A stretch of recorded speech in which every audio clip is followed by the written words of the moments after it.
Doctor साहब, मखसूस नशिस्तों का जो मामला है उस पर इलेक्शन कमीशन का 7वां इजलास भी आज बेनतीजा ख़त्म हो गया। ये मखसूस नशिस्तों पर जो अदालती फैसला है इसमें इतने वहाम क्यों जन्म ले रहे हैं?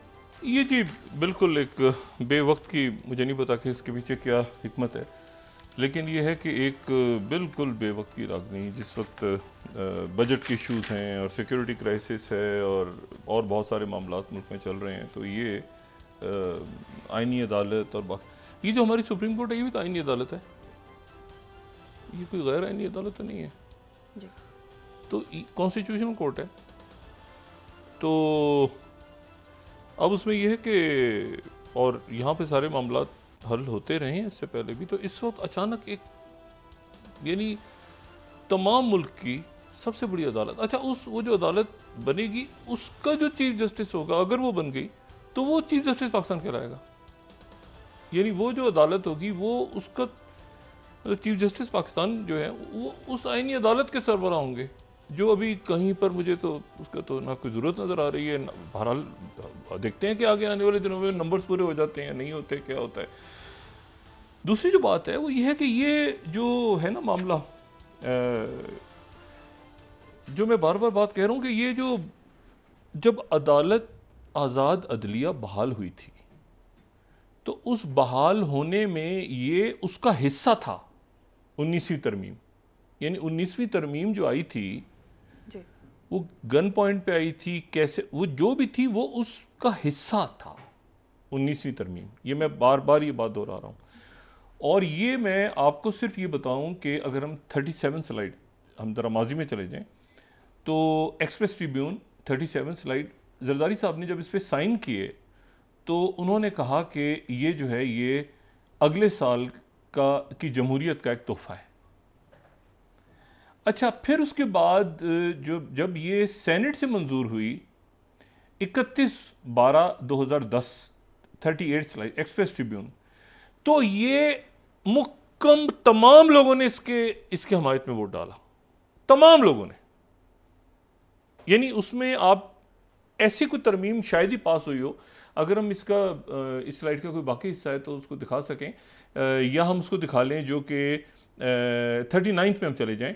तो ये जो जब ये पास हुई नेशनल असेंबली से, अच्छा वहां से तो बिल्कुल सारे के सारे वोट गए ना। यहां पे कौमी असेंबली में क्या हुआ, कौमी असेंबली में 259 में से 258 ने इसकी हमायत में वोट डाला और सिर्फ एक खातून ने खिलाफ वोट डाला जो कि कशमाना तारिक साहिबा थी, मुस्लिम लीग काफ की।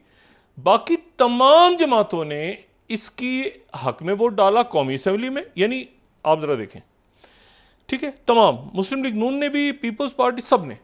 और जब सेनेट में गई तो सेनेट में तमाम सेनेट, मतलब किसी ने, एक आदमी ने मुखालफत नहीं की और इसको नए साल का तोहफा करार दिया गया इस 19वीं तरमीम को। अब हमें पता चल रहा है 2024 में जाके कि ये तो ज़बरदस्ती साइन हुई थी और फौरी तौर पे, हंगामी तौर पे एक आईनी अदालत अगर नहीं बनी तो पता नहीं क्या हो जाएगा मुल्क में।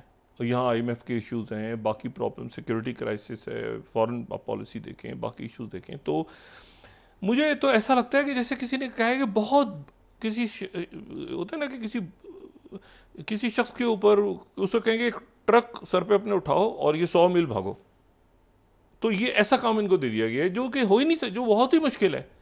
उसमें इलेक्शन कमीशन उधर फंसा हुआ है, उधर जज साहिबान, उधर एक अजीब एक क्यास है। तो मेरा ख्याल है कि इसको या तो असल में टाइम देखें, अदालत शायद बननी चाहिए थी, नहीं बननी चाहिए थी, दो पार्टियों का मुआहदा हुआ था तो वो उसमें पब्लिक डिबेट तो करवाए ना। और उसमें तो ये भी था कि MKM के चार्टर ऑफ डेमोक्रेसी में तो ये भी था कि MKM से कोई बात नहीं करेगा, और ये भी था उसमें कि जो एस्टेब्लिशमेंट से भी कोई बात नहीं करेगा। तभी वो टूट गया था अगले साल, चार्टर ऑफ डेमोक्रेसी बैनर हुआ है। तो बहरहाल उस डिटेल में जाए बगैर, असल बात है कि अदालती इस्लाहत की जरूरत है। मैं ये बार बार कह रहा हूँ, इसमें अगर वो ऐसी चीज़ें आ जाए ना बहुत सारी कि जिससे पब्लिक को ये फीलिंग हो, एहसास हो कि इसमें उनके लिए भी कुछ है। अदालती इस्लाहत तो एक बहुत बड़ा सब्जेक्ट है ना, तो उससे फिर ये होगा कि वो अदालतों में जो प्रॉब्लम्स हैं वो उससे हल होंगे। मुकदमात कितने हैं, क्या बहुत बड़ा इशू है, वो बहुत हद तक बातें दुरुस्त है। टाइमिंग्स क्यों, अचानक कैसे, और उसके नतीजे में अदारों के अंदर आपस में प्रॉब्लम और जज साहिबान के दरमियान बातें। तो देखें ये किस तरफ जाता है, टाइम, ये वक्त मुनासिब नहीं है। लेकिन ये कि बहरहाल यही वक्त है शायद। तो अब यह है कि देखते हैं कि ये किस तरह सिस्टम उसको कैसे क्या कहूँ मैं सिस्टम के बारे में 12। अच्छा, अब ये है कि ये एक तो दूसरा जो इशू है वो एक एक फैल रही है जंग, ठीक है, और खूरेजी जो है वो अब ये बहुत आम हो गया है लफ्ज़ के क्या हम किसी वर्ल्ड वॉर की तरफ जा रहे हैं, किसी आलमी जंग की तरफ जा रहे हैं, या हम रुक सकते हैं यहाँ पे, यानी बनी नौ इंसान या रुक सकता है या आगे बढ़ेगा। और उसमें 2-3 वाक़यात ऐसे हैं 24 घंटों में जो बहुत अहमियत है जिनकी। पहला वाक़या तो ये है कि जो मैंने कल भी बात की थी और मैं इससे पहले भी बात कर रहा हूँ, बार बार ये कह रहा हूँ कि हिज़्बुल्लाह को जो इसराइल है, इसराइल की शायद डिफेंस फोर्सेस नहीं, उनकी सिक्योरिटी इस्टेब्लिशमेंट भी नहीं, लेकिन जो नेतन्याहू करंट रिजीम है वो अंडर एस्टिमेट कर रही है हिज़्बुल्लाह को और या लेबनान को बहुत अंडर एस्टिमेट कर रहे हैं।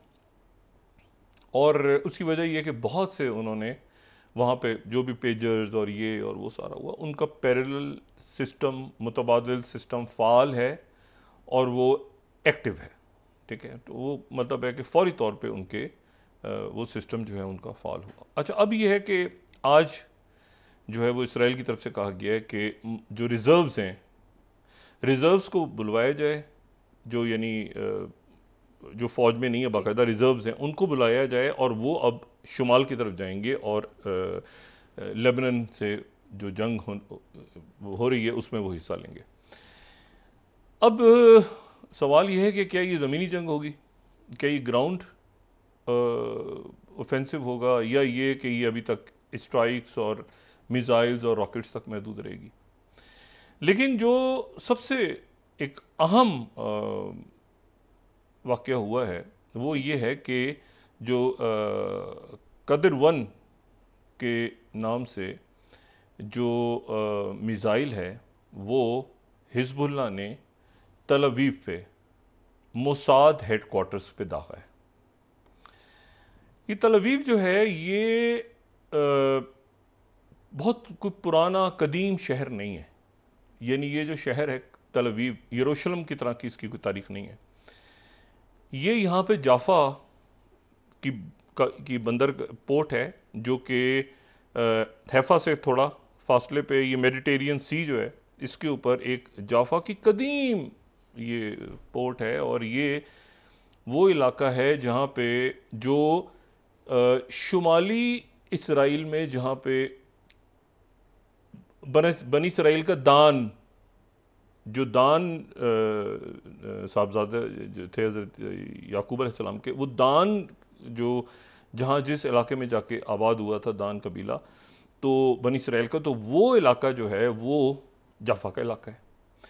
अच्छा, तो ये ज़ाहिर पुरानी तारीख़, और क्योंकि ये साहिली है, मेडिटेरियन सी के वहाँ बंदरगाह है, तो जाफा के इलाके में जो है वो फिर ये हुआ कि जब ये ज़ायनिस्ट मूवमेंट शुरू हुई और प्रॉपर हुआ सारा सिलसिला, तो जर्मन थियोडोर हर्सल के नाम से एक उस ज़माने में एक किताब जो है एक आई सामने, और उस किताब जो है उसका उस किताब के नाम से जो है ये एक नावल कह लें उसको, एन्यूलैंड, ठीक है ना, यानी नया पुराना, नई पुरानी सरजमीन, यानी ऐसे करके उसका नाम।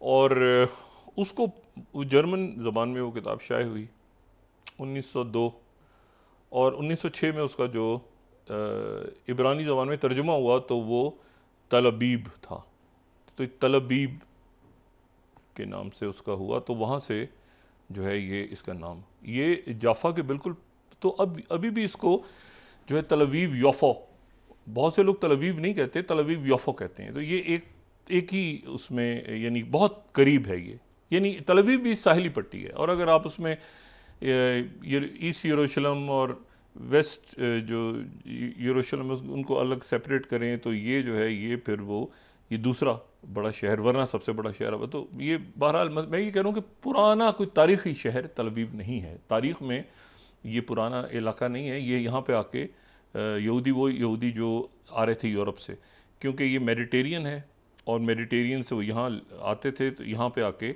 गुजरी सदी के शुरू में जहाँ पे वो बसना शुरू हो गए थे, जिस जो आबादी में, वो फिर जाफा की आबादी, वो तल अवीव, किताब छपी उसी के ऊपर नाम रख दिया उन्होंने, और ये तल अवीव शहर बन गया। यहाँ पर मोसाद, ठीक है ना, जो डेविड बेन गोरियन ने जब कहा कि मोसाद कायम करें, तो उसके हेड क्वार्टर और सारा वो यहीं पे, इसकी सबब में था, लेकिन अब ज़ाहिर है कि शहर के अंदर आ गया पूरा ऐसा। और ये मोसाद बहुत यानी बिलो द रेडार ये काम करती रही एक तवील अरसे तक। इसके सरबराह का नाम किसी को नहीं पता होता था। ये 1996 तक, 96-97 तक, ये इवन ये जब ये पूरा हुआ है लेबनान की जो खाना जंगी, और इसके दौरान तो मोसाद के सरबराह का नाम नहीं पता होता था। 4-5 नाम घूम रहे होते थे, इनमें से कोई एक मोसाद का सरबराह है। तो 90 की दिहाई में पहली दफ़ा वो नाम सामने आया, पब्लिक हुआ।